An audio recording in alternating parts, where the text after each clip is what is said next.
அஸ்ஸலாமு அலைக்கும் என் வந்தனங்க நண்பர்களே. இன்னைக்கு முஸ்லிம்ஸோட ஸ்பெஷல் டே. அதாவது ஃப்ரைடே. ஸோ, இன்னைக்கு என்னென்ன நடந்துச்சுன்னு ஒண்ணொண்ணா சொல்றேன். ஏர்லியாவே எழும்பி ஹரம் ஷரீஃப்க்கு போயாச்சு. எழும்பி போறது ஒரு பிரச்சனையும் இல்ல. இந்த டைம்லோட அனல் அடிக்கும் நண்பர்களே. சரி இந்த ரூட்டால போனா டைரக்ட்டா காபத்துல்லா வரும். அங்க ஏர்லியாவே சின்ன குட்டீஸ் எல்லாம் வந்துட்டு, விளையாடிட்டு, ஃபன் பண்ணிட்டு இருந்தாங்க. தவ செய்யும்போது இப்படித்தான் சின்ன பசங்கள ஷோல்டர்ல வச்சுட்டு போவாங்க. அவங்களோட பேரண்ட்ஸோ யாரோ. மார்னிங் பிரேயர் முடிச்சுட்டு வெளிய வரக்குள்ளே செம்ம ஹீட் ஸ்டார்ட் ஆயிட்டு. இப்பவே இப்படி இருக்கே, ஜும்மாக்கு எப்படி இருக்கும்னு நினைச்சா தான் கொஞ்சம் கற்காயிச்சு. பிரேக்ஃபாஸ்ட் முடிச்சுட்டு உடனே ரெடி ஆயிட்டு எகெயின் ஹரம் ஷரீஃப்க்கு போட்டுக்கிட்டு தலப்பா ஸ்டைலுக்கு நினைச்சிடாங்க. அந்த அளவுக்கு ஹீட். மண்டையெல்லாம் வெடிக்கிற அளவுக்கு ஹீட் ஆயிக்கு. அதுக்காண்டி தான் போட்டு ஹரம் ஷரீஃப்ல ஒரு ஓரத்துல ஒரு இடம் கிடைச்சு உட்கார்ந்தாச்சு. திடீர்னு பார்த்தா தமிழ் சத்தம் கேட்குது. உடனேயே நான் விடுவேனா, எங்க இருந்து வரீங்க, என்ன பண்றீங்கன்னு சும்மா விசாரிச்சேன்.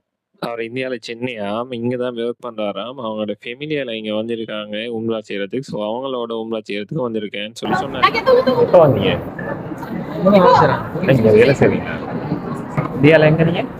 சென்னை ஒய்ஃப் வந்துருக்காங்க உம்ரா. Okay okay. அங்க இருந்து காபத்துல்லாஹ்க்கு ரொம்ப கிட்ட போய் உட்கார்ந்தேன். அங்க பக்கத்துல இருந்த பிரதர் சும்மா இன்ட்ரோடியூஸ் ஆயாச்சு. அவரு இந்தோனேஷியால இருந்து வரான்னு சொன்னாரு. Indonesia. Jakarta. Jakarta. Jakarta, yes. City. Iya, Jakarta City, yes. Lingga. Nih. Sir? Tapi sila na. Oh, alhamdulillah. Dad, Oh, you're, oh, Yeah. that, yes, alhamdulillah. Alhamdulillah. with your family or alone?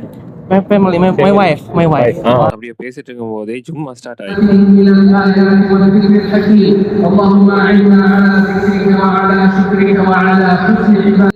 அடிக்கிற ஹீட்டுக்கு எப்படி போ நடு வெயில்ல இருக்கிறீங்க இனி ஒரு வார்த்தை வரலாம். இங்க சுத்தி பதிச்சிருக்கிற டைல்ஸ் வந்துட்டு ஹீட்டை ஒப்சர்வே பண்ணாது நண்பர்களே. இஷ்டத்துக்கு வந்துட்டு நல்லா படுத்து கிடக்கும். இங்க சும்மா ஸ்பீச் வந்துட்டு ரொம்ப சின்னதாகவும் ப்ரேயர் வந்துட்டு ரொம்ப லாங்காகவும் இருந்துச்சு. இந்த எடுத்துட்டு போறாங்க இல்லையா, இதுதான் ஜும்மாவுடைய மெம்பர். அங்க இருந்து கொண்டு வந்து கொண்டு போயிட்டு வாங்க. ஜும்மா முடிச்சுட்டு எகைன் ரூமுக்கு போயாச்சு. அங்க லஞ்ச் சாப்பிட்டு கொஞ்சம் ரெஸ்ட் எடுத்துட்டு எகைன் ஹரம் ஷரீஃப்க்கு போனேன். அப்ப என்ன நடந்துச்சுன்னு அடுத்த வீடியோல சொல்றேன். Until then, bye.